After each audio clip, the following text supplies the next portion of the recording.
Hey everybody, Alex Kozora, SteelersDepot.com back for another video. I did an article on this the other day on Monday for Steelers Depot. I'll leave a link to that in the description, but wanted to give my thoughts on YouTube for my Pittsburgh Steelers 2020 roster predictions pre-training camp edition. Unfortunately, these thoughts probably won't evolve or change too much, barring injuries or something COVID related over the next month, simply because we'll have no really insight and viewpoint on this roster without a preseason or training camps that are open to the public in this long ramp up anyway from the time training camp starts, which is right about the time this video drops, to whenever actually pads come on, which will not be until mid August. So, anyway, I want to run through my preseason predictions for how the Steelers roster is going to look.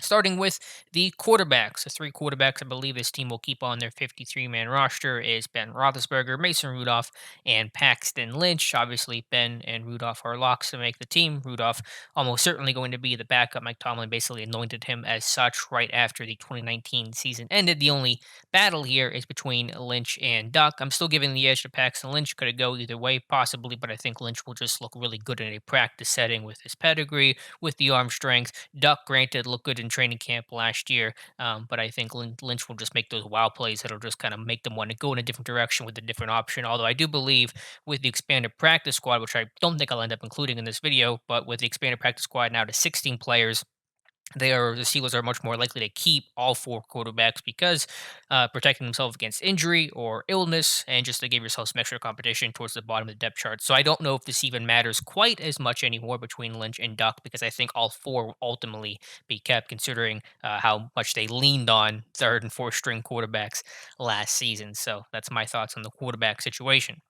At running back, remains unchanged from what I had in the spring with James Conner, Benny Snell, Anthony McFarland, and Jalen Samuels. Conner, Snell, McFarland, of course, are all locks to make the roster. Only battle here is between Samuels and Kareth White. If it was up to me, I'd probably keep Kareth White. I think a better runner, someone that can help you in the kick return game, and someone that can create big plays, which is what this offense really lacked, and the run game has lacked for several years now because they've gone after the more, bigger type of running backs who are not going to produce as many big plays with Bell and Connor and Benny Snell. Of course, you do draft Anthony McFarland, which hurts Kareth White's value because they're similar players. McFarland is going to make it as the fourth round draft pick, and I think they like Samuels, who kind of has this more do it all approach. While I don't think he's really great or even good in any one area, he's probably going to be their preference because he's a better option in the pass game, can move around the formation a little bit more, and has similar special teams value in different ways. Samuels is on the kick return team as a blocker. He's on the pump block team. White would really just be probably kick returner only, and if he doesn't have that spot, then his value really shrinks for special teams. But I think it's going to be Samuels getting the nod over Kareth White as that fourth running back.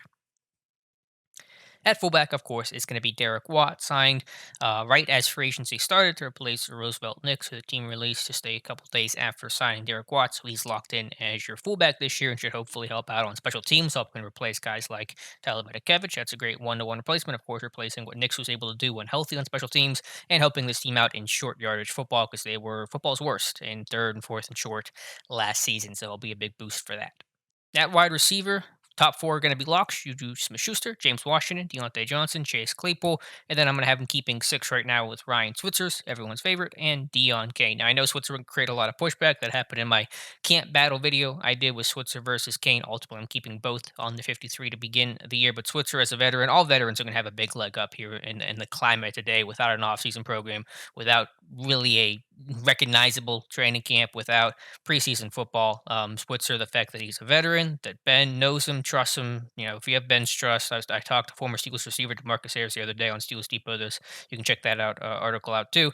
He said basically, if you have Ben's trust, you're going to play, you're going to be kept, and you're going to be taken care of basically. And so that influence, you really can't underrate how important Ben being in your corner is, and vouching for you. So he's a veteran guy. Switzer is. He's slot and X receiver capable. He's kick return and punt return capable, and being able to wear a lot of hats because of injury, because of illness, is going to be valuable. Is he great at any of those things? No. Is he good at any of those things? Probably not. But he is going to, or he has the trust of the coaching staff. He has the trust of Ben. He's a veteran guy, and all these young guys like Anthony Johnson or Saeed Blacknall or Darbo would look good and maybe have a more legitimate chance in a traditional regular offseason, but without the opportunity to prove themselves, what are they going to do to jump Ryan Switzer? So I think Switzer's going to make it, and Kane makes it too. Little cup of coffee last year, did well, and kind of that height, weight, speed guys and number six receivers. So those are my six wide receivers I think the Steelers will keep. Tight end keeping three pretty ho hum in terms of who they will keep. How they perform is a little different question. But Vance McDonald, Eric Ebron, and Zach Gentry, really no one even push them for another spot unless they went outside the organization or if someone got hurt. You have Kevin Rader and newly signed Dax Raymond. But I think these are comfortably going to be your three tight ends on the roster.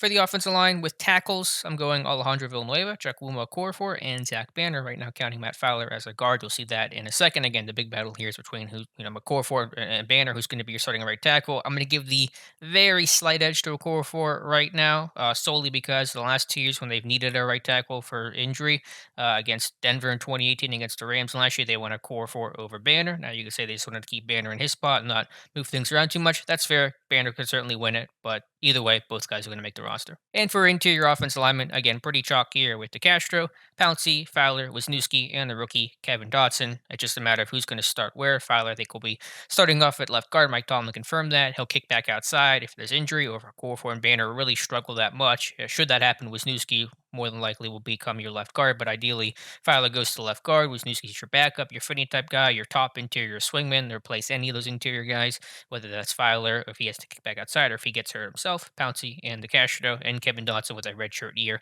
on the bench while he learns how to play left guard because he was a right guard at Louisiana Lafayette. Switching over to the defense now with defensive ends, I'm going Cam Hayward, Stephon Tuitt, Chris Wormley, Isaiah Buggs. Pretty uncontroversial group. This whole D line, I think, is pretty much locked in right now, but those are going to be your four. Again, we'll see on roles and all that. Wormley, he'll probably play as a base, 4-eye, play 3 tech a little bit as well, and some package football, but we'll see what he does in his first year in Pittsburgh. And Isaiah Buggs at 75, I think pretty decent snaps last year as a rookie. We'll see if that role's able to expand. And of course, getting Stephon Tuitt back is absolutely huge for this team, not only for his talent, he was the best player in this defense before getting hurt last season, but you lose Javon Hargrave, so getting Tuitt back to play in that sub package nickel dime role is absolutely huge. And if he's healthy, he'll have a big year.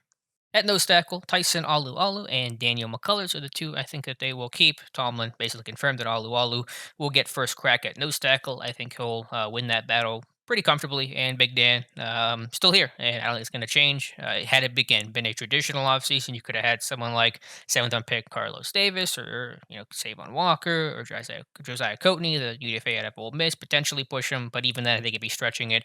Those guys much more likely to be on the practice squad, and Big Dan will be your backup nose tackle. Big question here is just who's going to get the hat on game days, Bugs or McCullers, assuming Alu becomes your nose tackle, your starting nose tackle. It'd probably be Big Dan, but we'll see. That'll be a battle there because it's unlikely, it's unusual for them to keep all six active on game day.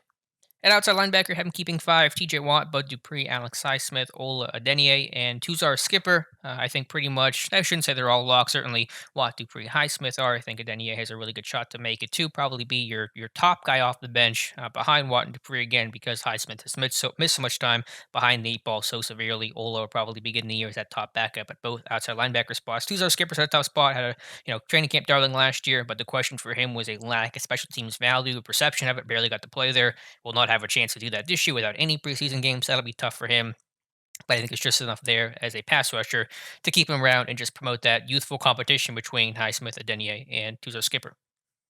At inside linebacker, have it pretty chalk with Devin Bush, Vince Williams, Ulysses Gilbert III, and Robert Spillane. Of course, Bush will start, be the every down linebacker to fully replace Mark Barron. Vince Williams should start next to him in base, probably nickel. Will he be a 700 snap guy and play in every situation, base and nickel? We'll see. That may be the expectation to begin the year, but we'll have to kind of see if they want to play more dime and spin Terrell Edmonds down. Either way, they're making the team. UG3, I was really excited about. Unfortunately, got hurt with that back injury about 6-8 weeks in the last year, but a guy hurt by the lack of second year, off-season program for him, but really did well on special teams. And Robert Spillane was one of the best special teamers whenever he replaced UG3 after his back injury last year, and I think finished the year with like 10 special teams tackles in half a season. So really impressive there, and good special teams boost after they lost so many of those guys in the offseason. So those are your four. Cornerback having five, usually keep six here. Just couldn't find a six. Again, youthful guys, not able to find anyone who could really make an impression right now. But I have Joe Hayden, Steven Nelson, Mike Hilton, Cam Sutton, and Justin Lane. Same group as last year. Have a lot of continuity within the secondary, which is pretty rare for the Steelers. So nice to have that. Next year could be very different with Hilton and Sutton being free agents. Hayden another year older as well. But I think those are your five comfortably. Would a six make it a Trayon Bandy, Alexander Myers, someone like that? And they usually keep six, but I just could not find someone because again, lack of opportunity for those young guys to make it. Just could not find a six. Is it possible? Sure, but right now I'm just going with those five.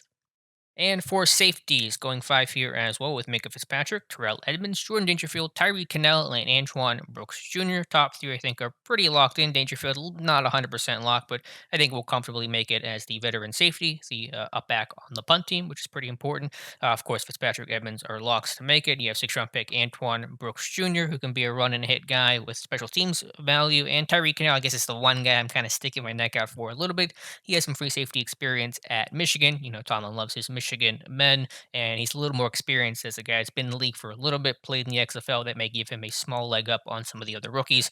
Marcus Allen certainly will compete for this spot as well. Is it possible he makes it? Sure, but he just got to prove it to me right now. He did not make the roster last year. He was only called up after Cam Kelly's arrest and subsequent release late in 2019. So I'm going Cannell is just kind of that one guy you didn't expect as a little surprise on the roster to make it as the fifth safety. And of course, cannot forget about special teams to round out the roster, though these are pretty predictable picks here at kicker. I have Chris Boswell at punter, Jordan Berry, and long snapper Cameron Canaday, barring injury or illness. All those three guys are going to make the roster. I guess Berry's the only one who theoretically could get pushed off the roster, either by Corliss Waitman, the undrafted rookie punter from South Alabama, though that is unlikely. Will Waitman even be carried into camp on the probably 80-man roster whenever things ramp up in mid-August? And could they go outside the organization? They could, but I think Barry's still going to be the guy. I think the continuity between him and Boswell as that holder kicker relationship's important. And Barry was having a great first, three quarters of the season till everything fell apart in the last month in 2019. So those are the three special teamers I think that are going to make the roster. All right, guys, that's my Steelers 53-man roster prediction. Yes, this roster will expand to 55 throughout the season, but they still have an initial cut down to 53. So that's why it is 53, not 55 to start. Again, 16 guys on the practice squad, so big expansion there. It'll allow for more veterans, more guys that would not be able to make the practice squad in normal years to be able to make it now. So it's something to consider. I will put up the practice squad list here quickly. I won't go through all the names, but you will see who my practice squad is. I'll just kind of go with offense first and then defense next. Thing I'm keeping for quarterbacks, keeping a guy like Kareth White, so he blacked off in Penn State, would have been a big sleeper had he been able to have a training camp and preseason opportunity to show himself. Having good offensive line depth will be important to, again, protect yourself against injury or illness. And then defensively, a couple of the defensive linemen, including seventh round pick Carlos Davis, a couple of corners, Bandy and Alexander Myers, Dwayne Hendricks, a local guy out of Pitt who could play outside linebacker, maybe even play a little bit at three tech and nickel packages as well. So that is my Steelers roster prediction. Let me know what you guys agree or disagree with. I'm sure you guys have some both in the comments below. Let me know your thoughts